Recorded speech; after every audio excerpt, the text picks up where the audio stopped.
The day my husband handed his entire paycheck to his mother, every single dollar, not 1 cent left for our mortgage, our electric bill, or the groceries sitting unpacked in our hallway, I stood in the kitchen holding a bag of apples I had personally picked out for Margaret, and I realized that I had been the most exquisitely played fool in the history of our street.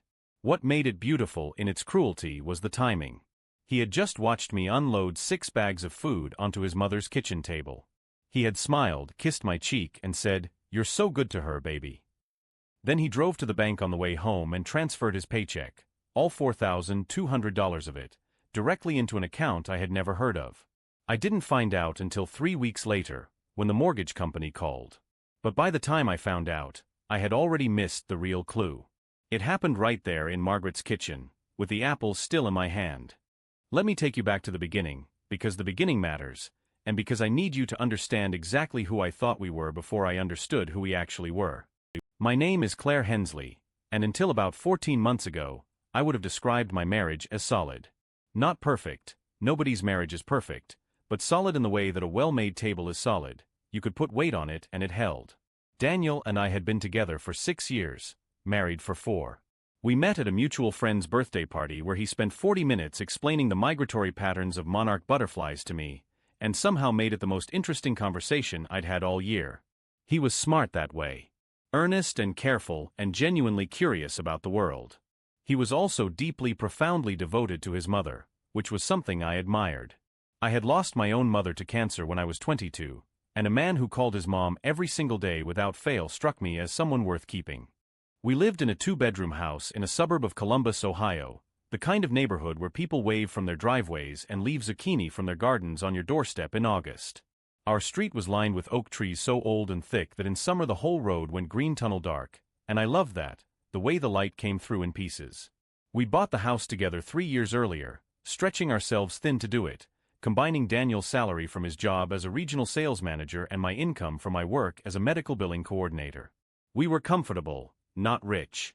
We had a budget we more or less stuck to, a joint account we'd operated from the beginning, and a loose agreement that big financial decisions required both of us to sign off. That last part turned out to be a joke. I just didn't know it yet. Margaret, my mother-in-law, lived about 20 minutes from us, in the house where Daniel grew up. She was a 64-year-old woman with silver hair she kept in a neat bob, a sharp which she deployed like a blade when she chose to, and a talent for making herself seem slightly more helpless than she actually was. I'm not saying she was a bad person. That would be too easy, and the truth is more complicated and more infuriating than that. She was a woman who had learned, over the course of a long and difficult life, that the most reliable way to get what she needed was to make the people around her feel responsible for her well-being. She did it softly, almost imperceptibly, the way you don't notice the tide going out until your towel is wet.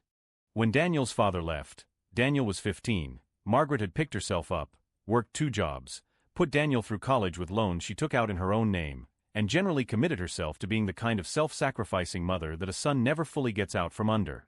She wasn't calculating about it, or at least I never thought she was. She seemed genuinely loving, genuinely warm. She called me sweetheart, with what felt like real affection. She sent birthday cards with handwritten notes. She asked about my work, remembered the names of my colleagues, laughed at my jokes. In the early years of my marriage, I thought I had won the mother-in-law lottery. The grocery trips were my idea, and this is the part that sits in my chest like a stone when I think about it now, because the whole thing started with a genuine impulse of kindness on my part. It was about 2 years into our marriage when I noticed Margaret was making comments, small ones, easy to miss, about not getting out as much. Her car had been in the shop. Her knees were giving her trouble. She had a neighbor she occasionally carpooled with, but that arrangement was unreliable. I suggested to Daniel that we make it a habit to stop by with groceries on weekends. He looked at me across the dinner table with an expression I now recognize as relief, not the relief of a loving son who is glad his wife is thoughtful, but the relief of a man who has just had a problem solved for him, and he said, that would mean so much to her. And to me. So we did it. Every Saturday or Sunday, one of us, usually both of us, would make a run to the Kroger on Maple and fill a cart with whatever she'd asked for that week.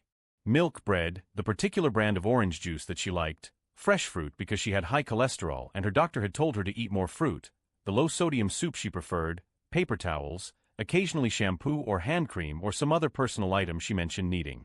We'd haul it all in, spend an hour or so visiting, and drive home feeling useful. It was a good thing. It was the right thing. I am absolutely certain of that, even now. What I didn't think to ask, what never even occurred to me to ask, was what else Daniel was doing for his mother financially. We had separate personal accounts in addition to our joint account, and we each kept a portion of our salaries as personal spending money. I didn't audit Daniel's personal account. It hadn't occurred to me to do so. He was a grown man who had lived independently before we met. He had his own habits, his own rhythms. I respected that. The groceries, the gas money to get there, the occasional extra item we'd pick up, those were expenses that came out of our joint account, and I was aware of them and had agreed to them. What Daniel was doing with his personal money was, in my mind, his business, just as what I did with mine was my business. I bought books. I had a gym membership. I occasionally got a massage when my back was bothering me. These were not things Daniel needed to approve. And I thought the arrangement was symmetrical, that he had comparable small expenditures on his side, the way people in comfortable marriages do. I should have known something was off about 6 months before everything fell apart. Margaret called one Sunday morning while Daniel was in the shower, which was unusual. She almost always called his cell phone, not the landline, and when I answered she sounded confused. Not alarmed, just slightly disoriented, like someone who dialed a number and gotten an unexpected result. "Oh, Claire," she said, and there was a beat of silence that I didn't know how to interpret. I was calling about I wanted to ask Daniel about the transfer. I asked her what transfer, and she said, "Oh, never mind, sweetheart, I must have my wires crossed. Is he available?" I called Daniel out of the shower and handed him the phone and went back to making breakfast and didn't think about it again. That was my first mistake. That pause, that quickly smoothed over mention of a transfer, I should have pulled that thread right then. Instead, I cracked 2 eggs into a pan and forgot about it entirely. There were other small moments over the following weeks that I noted and then let myself unknot from. Margaret mentioned once, with an air of casual gratitude, that Daniel is so good to me, I don't know what I'd do. I thanked her without understanding what specifically she was thanking me for. Daniel started being unusually attentive about checking the mail before I got home from work, which I noticed but attributed to him waiting for something he'd ordered online. He began staying later at work on Fridays, not every Friday, but enough that I registered it, and when I asked about it he said they were going through a quarterly review and it was just busy. He was more tired than usual. More distant than usual. I told myself it was the stress of his job, which was genuinely demanding, because telling myself that was easier than sitting with the unease that was beginning to pool quietly at the bottom of my days like groundwater. The first real crack came on a Wednesday in October, and it came from a direction I hadn't expected. I was working from home that day, sitting at the kitchen table with my laptop and a cup of coffee, when I got a call from our mortgage company. The woman on the phone was polite but direct. We had missed the previous month's payment, and a second payment was now coming due, and did I want to set up a payment arrangement? I felt my chest go oddly still. We didn't miss payments. We had never missed a payment. I told her there must be an error, and she read me our account number, our address, our names, and confirmed that yes, the October payment had not been received, and the grace period had now expired. I thanked her, told her I would look into it immediately, and hung up the phone. My hands moved to the keyboard, but for a moment I just sat there, looking at the white surface of the kitchen table. The refrigerator hummed. Outside, a leaf blower started up somewhere down the street. I typed our bank's URL into the browser and logged into our joint account. The balance was not what I expected. There were the normal debits, utilities, groceries, the car insurance, the gym membership, but the deposits were wrong. Daniel's direct deposit should have come in on the 1st of the month. It hadn't. I scrolled through the transaction history, looking for it, thinking I must have missed it somehow, that it had come in on a different date. It wasn't there. His October paycheck had not been deposited into our joint account. I sat very still for what felt like a long time, but was probably 2 minutes. Then I called Daniel's cell phone. He answered on the 3rd ring, his voice carrying the slightly distracted quality of someone between meetings. I told him calmly, with a steadiness I was maintaining by some effort of will I still don't fully understand, that the mortgage company had called, that October's payment wasn't made, and that his paycheck didn't appear to have come through. There was a pause on his end. Not a long pause, but a pause that was approximately 2 beats longer than it should have been if the answer was simply, "Oh no, the direct deposit must have bounced. Let me call HR." "There was a change," he said. I was going to tell you. Those 6 words. I still hear them sometimes in the specific texture of his voice in that moment. Careful, rehearsed, managing. Tell me now, I said. I changed my direct deposit. Another pause. To a different account. What account? I asked. What account, Daniel? He said he would explain when he got home, that it was complicated, that it wasn't what it looked like. I told him I would wait. I didn't cry. I didn't throw anything. I closed my laptop, refilled my coffee cup, and sat down at the table in exactly the same position, and I waited. The leaf blower outside eventually stopped, and the neighborhood went quiet, and I sat in the quiet house we were apparently not paying the mortgage on and felt something settling in my chest like concrete hardening. He came home at 6:30, which was his normal time, and he had the look of a man who has been composing sentences in the car for 40 minutes and knows none of them are good enough. He set his bag down, kept his coat on, the way people keep their coat on when they're not sure they're staying, and he said, "Okay. I owe you an explanation." I said, "You owe me more than that, but start there." He pulled out a chair, sat down across from me at the same kitchen table where I'd been sitting all day, and he told me. He'd been sending money to his mother, he said. Not the grocery money, separate money.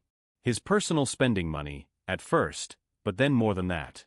It had started 8 months ago when Margaret's furnace broke and the repair bill was over $3,000.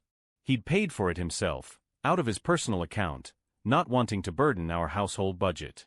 He hadn't told me because he'd planned to replace the money before I noticed. But then there was the car repair. And then her property taxes, which she was behind on. And then her prescription costs, because her supplemental insurance hadn't covered what she'd expected. Each time, he told himself it was temporary, that he'd figure out a replenishment plan, that it wasn't really a structural thing. And then in September he talked to her about it, because by then his personal account was essentially depleted, and they had agreed, the two of them, that the simplest solution was to change his direct deposit so that his paycheck went into an account that Margaret also had access to, and she could draw from it as needed, and he would take a set weekly amount for his own expenses, and the rest would cover her ongoing costs. Our joint account, in this arrangement, was supposed to run on my salary alone, which is approximately $2,100 a month. Our mortgage is $1,420 a month. He watched me while he explained this.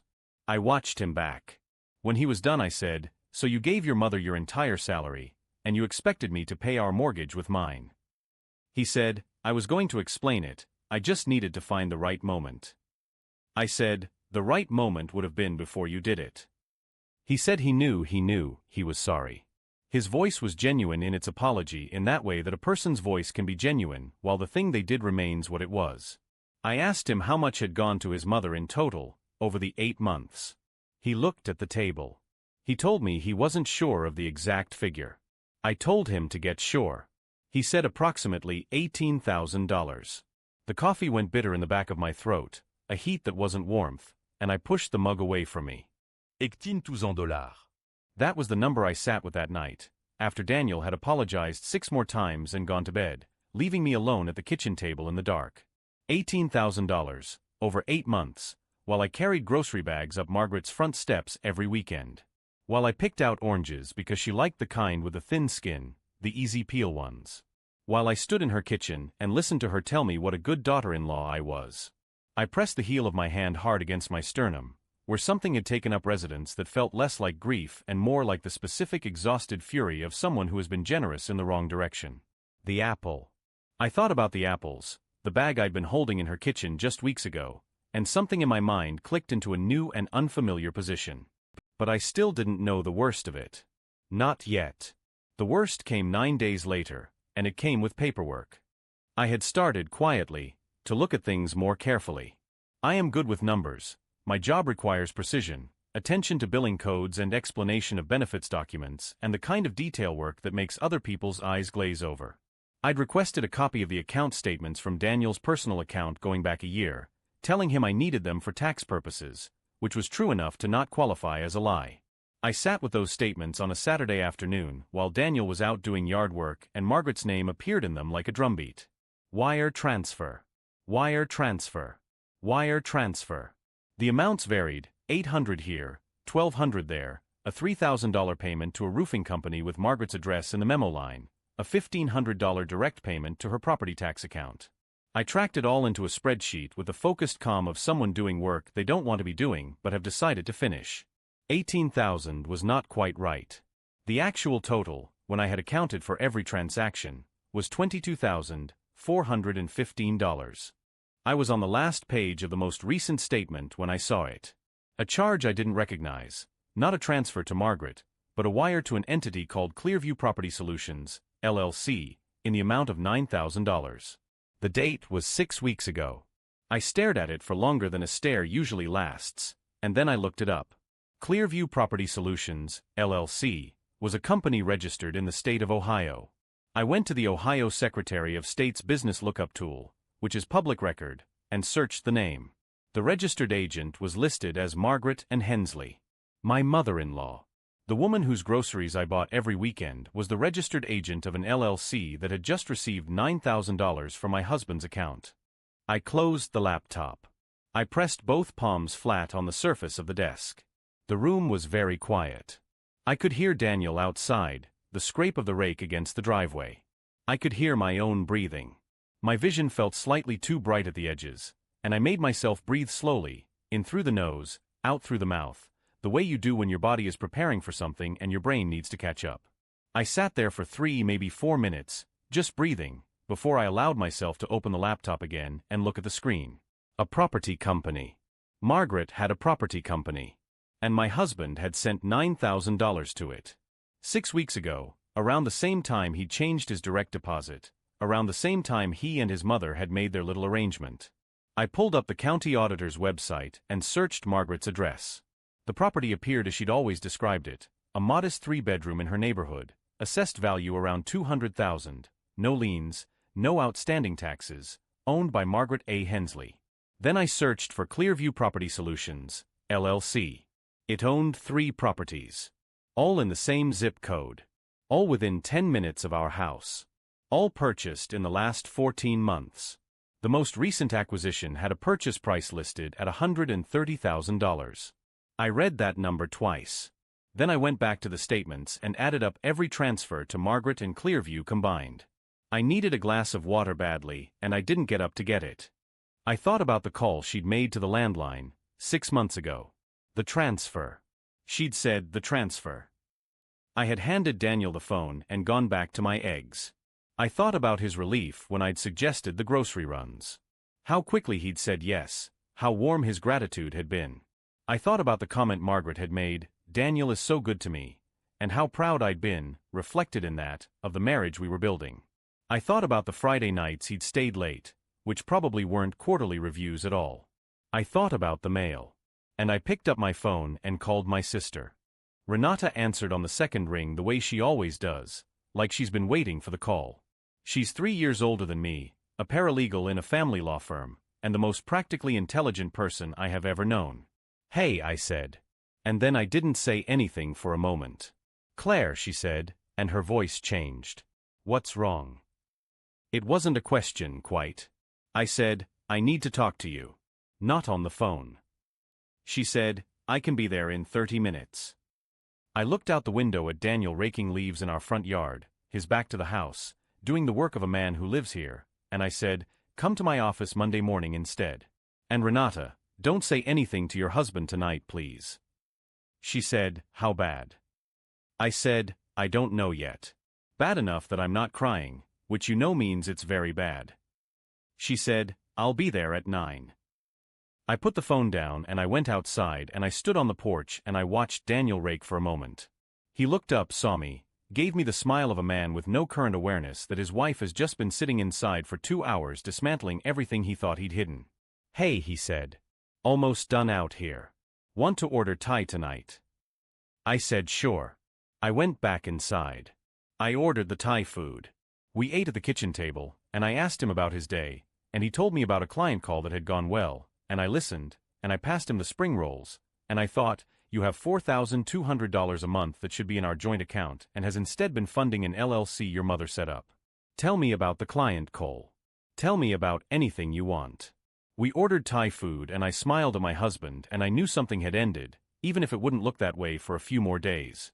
Monday morning I was at my office at 8:50, And Renata arrived at 9 with 2 coffees and the particular expression she wears when she's already half prepared for a fight.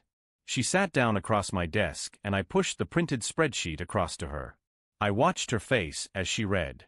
Renata has a very controlled face, it's professional habit, but her jaw tightened on the second page, and when she got to the Clearview Property Solutions information she looked up at me over the top of the pages and said, "This is your money too, you know.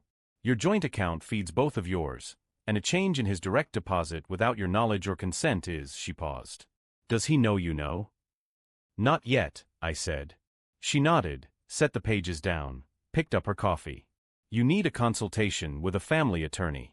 "Not me, my firm does family law but I can't represent you, and you don't want that anyway. But I know someone who's very good." "How good?" I asked. "Good enough that she once got a client half-interest in a business her husband had spent 3 years hiding from her," Renata said. "Good enough for you?" The attorney's name was Patricia Osei, and I saw her that Thursday afternoon in an office on the 4th floor of a building downtown that smelled of wood polish and the specific kind of serious money that doesn't need to announce itself. She was a compact woman in her early 50s with close-cropped natural hair and reading glasses she wore pushed up on her forehead until she needed them, at which point she pulled them down with the efficiency of someone who has no time to lose. I sat across from her and I laid out everything I knew, the transfers, the LLC, the changed direct deposit, the missed mortgage payment, the groceries, the 8 months of carefully maintained normalcy while my husband redirected over $22,000 out of our household orbit. She listened without interrupting. When I finished, she pulled her glasses down, looked at the documents I'd brought, and made several notes on a yellow legal pad. Then she looked at me and said, "You understand what this LLC represents, in terms of asset formation?" I said I had some understanding.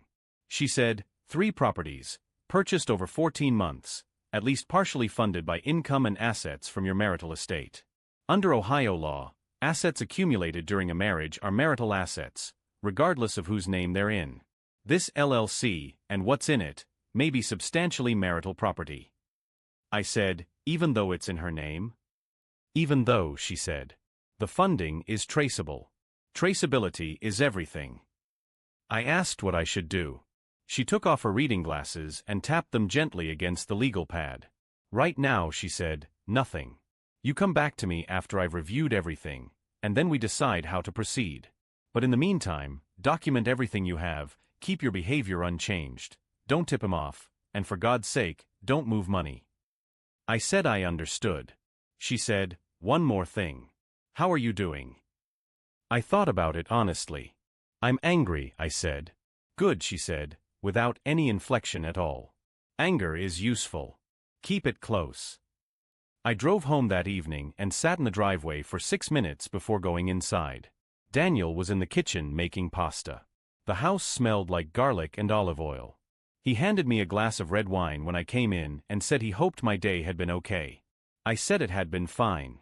I drank the wine and set the table and we ate dinner and I told him about a billing dispute I was working through at the office, and he nodded and listened, and the evening was indistinguishable from 50 other evenings, and the whole time I thought about Patricia Osei's glasses going up and then up again, and traceability is everything, and I kept my anger exactly where she told me to. It was during that week, while I was waiting for Patricia's review, while I was eating dinner and chatting about billing disputes and going through every Saturday and Sunday motion as usual, that the second layer peeled back, and this one was worse than the first. I wouldn't have found it if Daniel hadn't left his laptop open on the coffee table while he went to take a shower. I walked by it on the way to the kitchen, and the screen was on his email, and my eye caught his mother's name in the subject line of the most recent message before my brain made the decision to look. I stopped. The email was from Margaret, dated 2 days ago, and the subject line read simply, "The Maple Street one." I stood in the living room in my socks, hearing the shower running upstairs, and I read it. The message was short. Margaret had written, "Danny, I've been thinking about the Maple Street property. If we refinance by the end of Q1, we'd have access to about $60,000 in equity. I know you said Claire doesn't know about the portfolio yet. Are you planning to tell her, or do we handle the Q1 stuff through Clearview the same way we've been doing? Let me know what you want to do about Thanksgiving, also. Love, Mom." The portfolio. She'd written it the way you write a word that's been used in many conversations before, a familiar word, an established word. The portfolio. 3 properties I didn't know existed, funded by money I'd been kept away from, managed by an LLC my mother-in-law had incorporated, apparently with my husband's full knowledge and participation, while I brought them oranges. While I picked out the easy peel ones because of her cholesterol. I read the email twice. Then I stepped back from the laptop and sat down on the couch and looked at the ceiling. The shower was still running upstairs. I had approximately 4 minutes before Daniel came down. In those 4 minutes, several things happened in my mind in quick succession. First, the humiliation, not just of being deceived, but of the specific texture of the deception, the warm cups of tea in Margaret's kitchen, her hand patting mine. "You're such a good girl, sweetheart." Second, the arithmetic. 60,000 in equity on a refinance.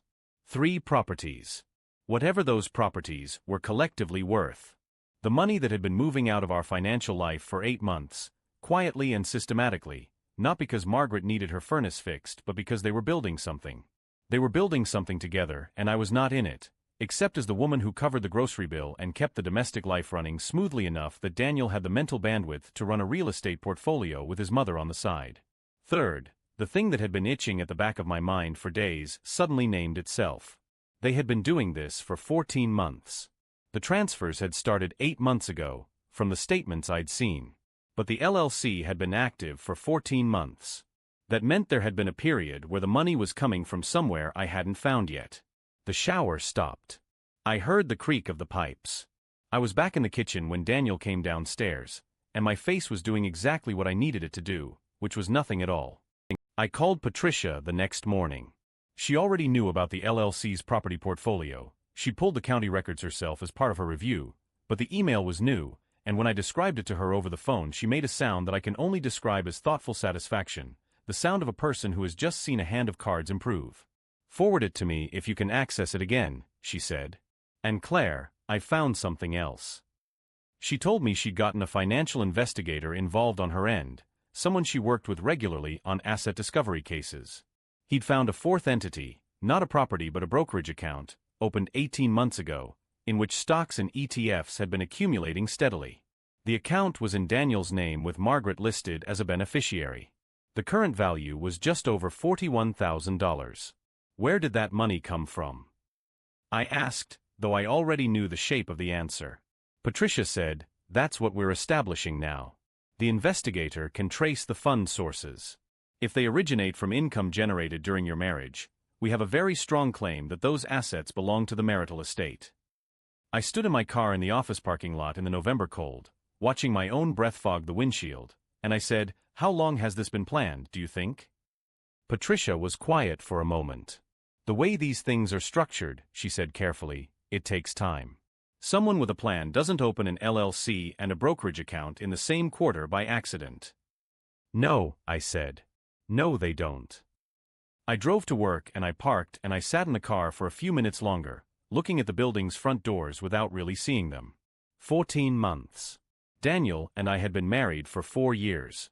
This had started 14 months ago, which meant it had started, and this is the calculation that sat in my chest like a bruise, approximately 2 months after we'd had the serious conversation about having children. We'd talked about it over dinner, tentatively and then with more commitment, landing somewhere in the vicinity of yes in the next 2 years. I had, in the months following that conversation, started thinking differently about our budget, more carefully, more long-range, the way you think when you're imagining a third person. I had been thinking about our financial future in terms of expansion, and Daniel had been thinking about it in terms of extraction. The word landed in my mind with a specific flatness, and I let it stay there, because sanitizing what this was wouldn't help me now. I went into work. I did my job. I was very good at doing my job that week. The following Saturday, we drove to Margaret's with groceries. I want you to understand that I am telling you this, and I was there, and it was one of the stranger experiences of my life.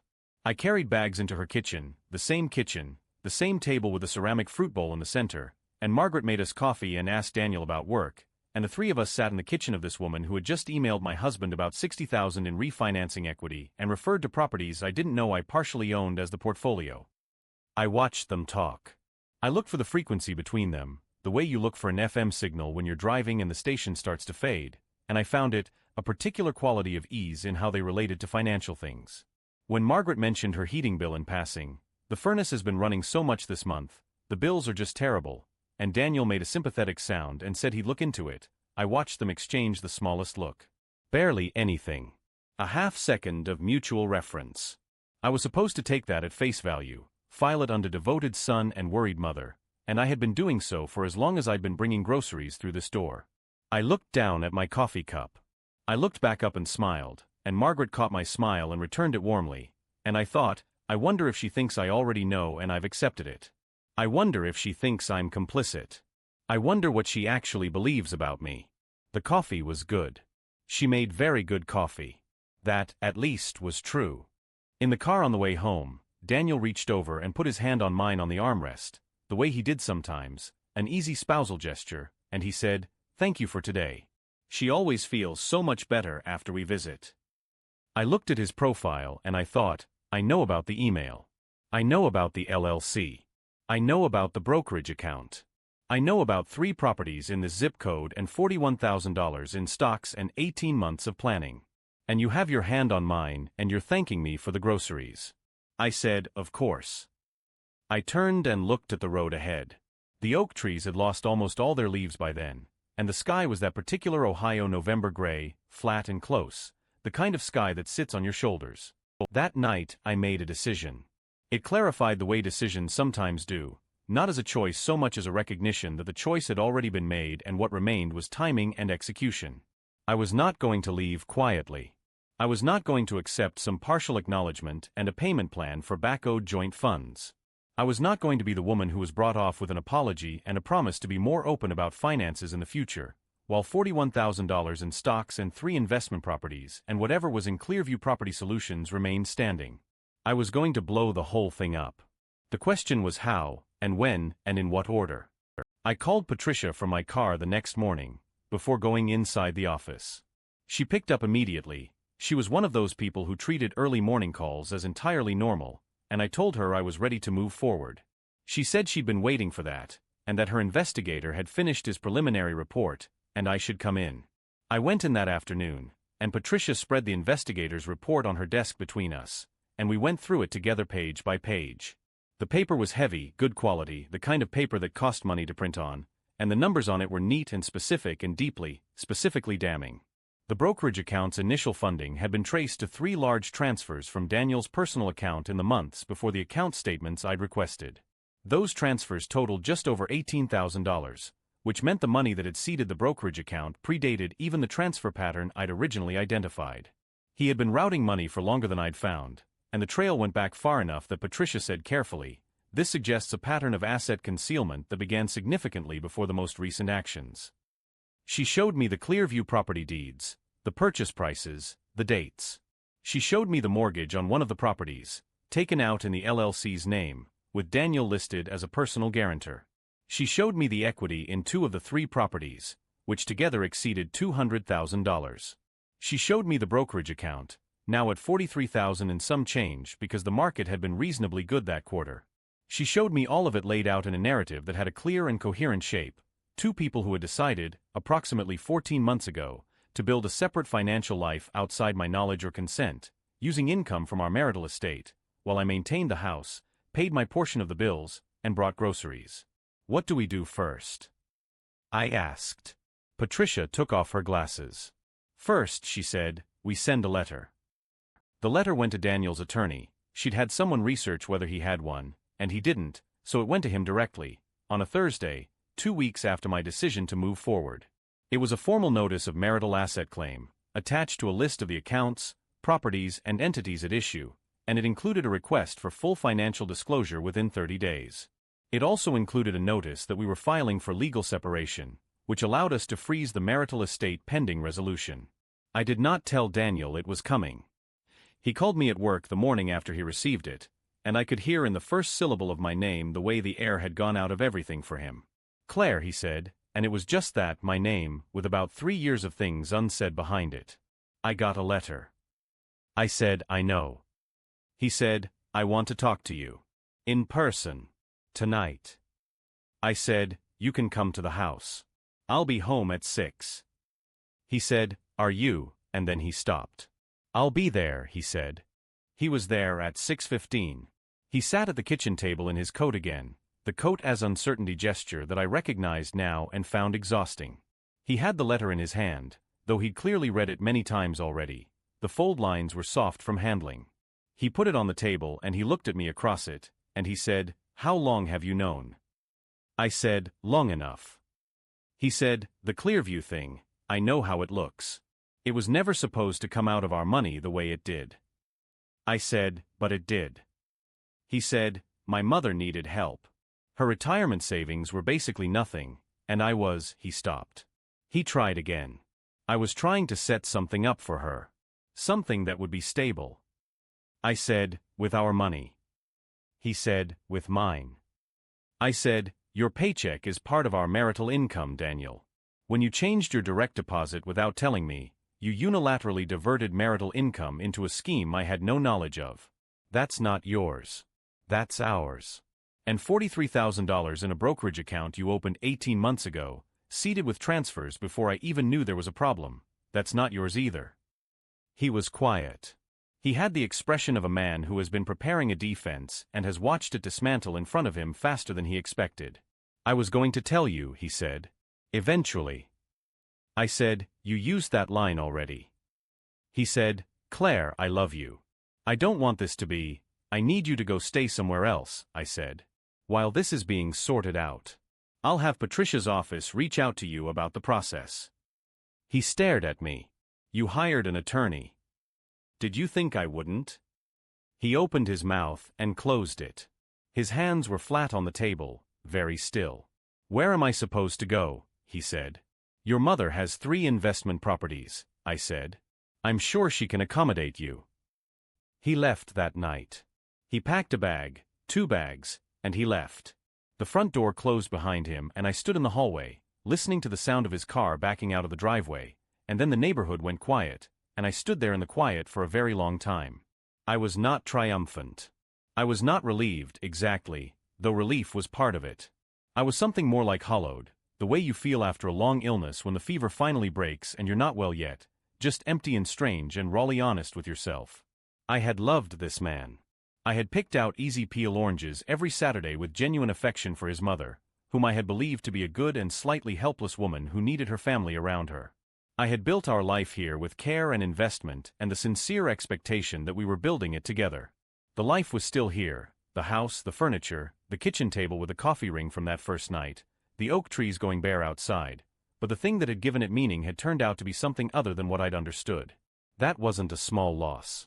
I allowed myself to feel that for exactly as long as I needed to feel it, which was most of that first night, sitting at the kitchen table alone with a cup of tea that went cold, looking at the wall. But there was one more thing I hadn't done. And until I did it, nothing would be finished. Margaret called me 2 days after Daniel left her house. By then I knew she'd taken him in, because he told me his address for the legal communication purposes, and her voice on the phone was the warmest, softest version of itself, the voice she used when she was carefully managing a situation. "Claire, sweetheart," she said, "I know this has all gotten very complicated, and I just want to say that I hope we can talk. Just you and me. I feel like there's been some misunderstanding, and I think if we could sit down together," I said. "I'd be glad to sit down with you, Margaret." She said she was so glad to hear that. We agreed on Sunday afternoon, at her house, and she said she'd make coffee. I told her that would be lovely. I said it completely sincerely. I brought Renata. I also brought printed copies of the county auditor records for all 3 properties, the Clearview Property Solutions LLC registration, and the investigator's financial summary, which Patricia had approved me having for this purpose.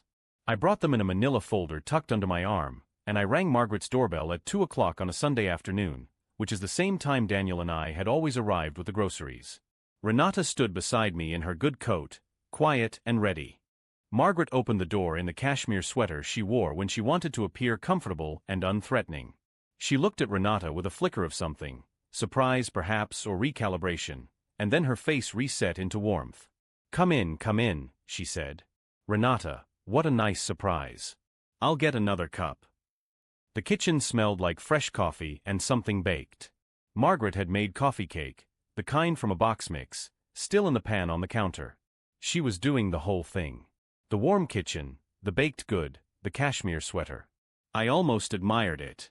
We sat at her kitchen table, the same table I'd sat at dozens of times, the ceramic fruit bowl in the center.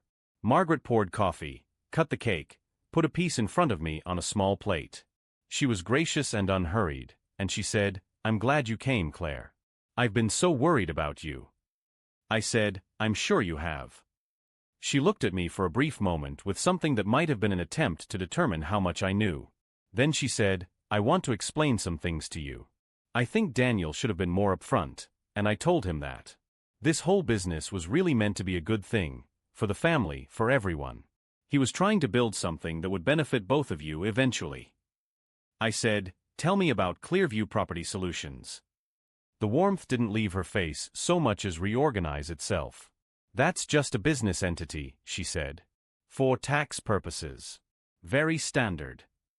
I said, "Registered to you, as agent.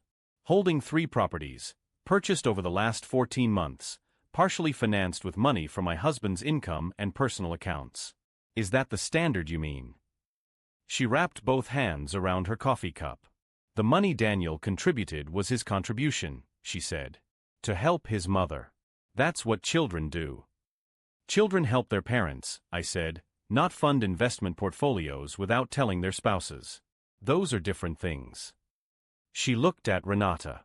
Renata looked back at her with a pleasant, slightly unreadable expression of someone whose entire professional life has been spent in rooms exactly like this one. "Claire," Margaret said, and her voice dropped into a gentler register, the register she reserved for moments when she was trying to remind me that she was the elder and I was the daughter-in-law. "I understand you're upset.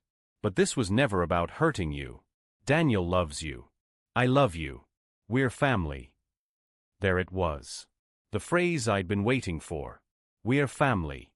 I had heard that phrase more times than I could count, always deployed at the precise moment when the family relationship was being used to ask me not to look at something too closely. I opened the manila folder. I put the county auditor records on the table in front of her, the pages with the property addresses and the purchase prices and the LLC as registered owner, and I said, "The equity in these 3 properties, based on current assessed values, exceeds $200,000. A portion of the funding for those acquisitions is traceable to marital income and assets belonging to me as well as to Daniel. Patricia Osei, who is my attorney, is prepared to assert a claim against those assets as part of our separation proceedings." Margaret looked at the pages. The warmth had reorganized itself again, this time into something I hadn't seen before, a kind of still, focused caution, the look of someone deciding very carefully how to play a hand. "I don't think it needs to get to that," she said. "I really don't. I think Daniel and you can work this out between yourselves, and there's no reason for lawyers to be—" "They already are," Renata said, speaking for the first time since we'd sat down. Her voice was pleasant and matter-of-fact, the voice of someone summarizing a situation for the benefit of a room. "My sister retained counsel 2 weeks ago. The notice Daniel received describes the full scope of the asset claim. The 30-day disclosure deadline is in 2 weeks." Margaret looked at Renata the way people look at someone they hadn't taken sufficiently seriously until this moment. "This is my home," Margaret said. "This is where my son grew up." I said, "I know. And it's not at issue. The LLC properties are at issue, and the brokerage account, and the redirected marital income." "The brokerage account is Daniel's," she said quickly. Too quickly. He opened that himself. "He opened it with money transferred from our marital estate," I said, "as documented in the financial investigation Patricia commissioned. The originating transfers are traceable." There was a pause. The coffee sat between us, going slightly less hot. "What do you want, Claire?" Margaret said, and the softness was almost entirely gone now, and what was underneath was not exactly hard, just very direct, the voice of someone who has been managing situations for a long time and is now assessing damage. I said, "A fair accounting. What belongs to our marital estate, returned to it or compensated for in the settlement. Nothing more and nothing less." She pressed her lips together. She looked down at the auditor records. "And the grocery money," I said. "How much have we spent on your groceries over the last 2 years?" She looked up at me.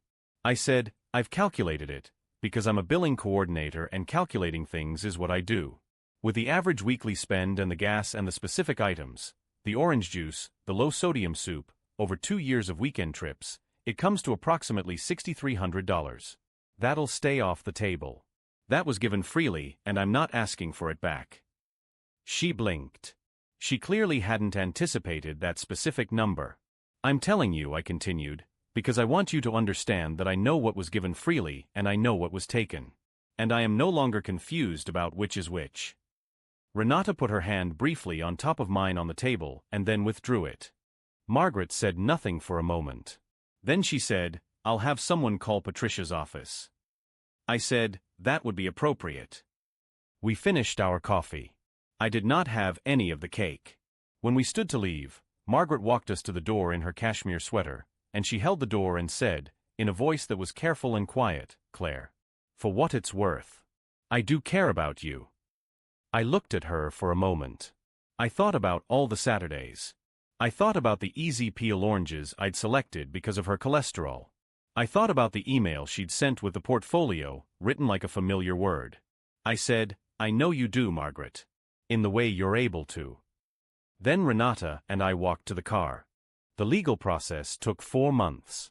I will spare you most of it, because the specifics of asset division in marital separation proceedings are not particularly dramatic, and I do not want to lose you in the details that were, week to week, mostly just exhausting. What I will tell you is the shape of it. Patricia and Daniel's attorney, whom he'd eventually hired after weeks of attempting to navigate this without one, negotiated back and forth over the marital estate claim, and the crux of it was always the Clearview properties and the brokerage account. Daniel's position initially was that the money he directed to his mother was a gift from his personal income, which he had a right to give. Patricia's position, backed by the financial investigator's report, was that the scale and systemic nature of the transfers, combined with the fact that his personal income was itself part of a joint financial life that I had been managing in good faith, made that argument untenable. In the middle of this, during a mediation session I did not attend but was described to me by Patricia, Daniel's attorney apparently tried the argument that the groceries I'd been bringing to Margaret could be framed as a separate gift-giving pattern that demonstrated our mutual generosity toward her, and therefore the transfers were consistent with an established pattern of spousal support for his mother. Patricia, according to her own account, let the attorney finish making this argument, and then she said quietly, "My client spent $6,300 of her own time and money, over 2 years, to bring groceries to your client's mother every weekend. During the same period, your client redirected over $22,000 from marital accounts into a real estate portfolio that benefited only his mother, without disclosing this to my client. You're welcome to make the comparison you're suggesting. I think it will be illuminating for the mediator." That was the end of that particular argument. The settlement gave me the house, assuming I could cover the mortgage, which I could with some adjustment to my budget. It gave me a cash payment of $86,000 from the Clearview portfolio equity, which represented my proportional claim against the marital funds that had gone into it. It gave me the house contents, the car we'd bought together, and a clean financial break from Daniel's mother's LLC and brokerage account. Daniel kept whatever remained in the Clearview structure after the payout, kept the brokerage account minus a compensatory payment, and was responsible for his own attorney fees. Margaret's properties were not touched beyond the equity settlement, which was exactly as I described, nothing more and nothing less. He also, as part of the settlement, signed a quitclaim on the house, removing his interest. The day that document was filed, Patricia called me and said, "It's done." I was sitting in the parking lot of the grocery store with 2 bags of food in the back seat. Just my own groceries. Nobody else's. I said, "Thank you for everything, Patricia." She said, "Don't thank me. You did the work." I sat in the parking lot until I was ready to go home, and then I drove home to the house that was mine, in the street with the oak trees, and I carried the bags inside by myself, and I put the groceries away one item at a time, and the kitchen was quiet, and the quiet belonged to me. That was 7 months ago now. The oak trees on my street went through winter and they're coming back now, the new leaves at that particular bright green that only lasts about 3 weeks before it deepens into summer. I walk to my car every morning through the green tunnel, the same way I always have, and sometimes I stop for a moment in it, just because I can, because there's no one schedule but my own to answer to. I talked to Daniel once, about 2 months after the settlement finalized. He called in the evening, and I answered because I thought I should, because there was enough between us that still deserved a human conversation rather than legal documents alone. He said he was sorry. Not in the managed, careful way he'd said it at the kitchen table in his coat, but in a different way, quieter and more tired. He said he thought he'd been trying to take care of everyone and he'd ended up doing it wrong, which I thought was true and also insufficient, but I didn't say that. I said I hoped he'd be okay. I meant it. He said he hoped I would be too. I said I was getting there. Then we said goodbye, and that was the end of the conversation, and probably the end of most things between us. Margaret I haven't spoken to. I don't expect to. Renata told me, through a mutual acquaintance, that she's renting out one of the Clearview properties now, which means the portfolio is apparently still operational. Good for her, I suppose. She built something. It's not nothing. It's just that she built it out of the wrong materials and she knew it, and she smiled at me across her kitchen table every single Saturday while she knew it, and I think about that sometimes and then I let it go, because holding on to it costs more than it's worth. Last Saturday I went to the Kroger on Maple, the one I always went to. I pushed a cart down the produce aisle and I bought apples, the thin-skinned easy peel ones, because it turns out I like them too for myself, and I hadn't known that before because I'd always been picking them out for someone else. I put them in my cart and I kept going.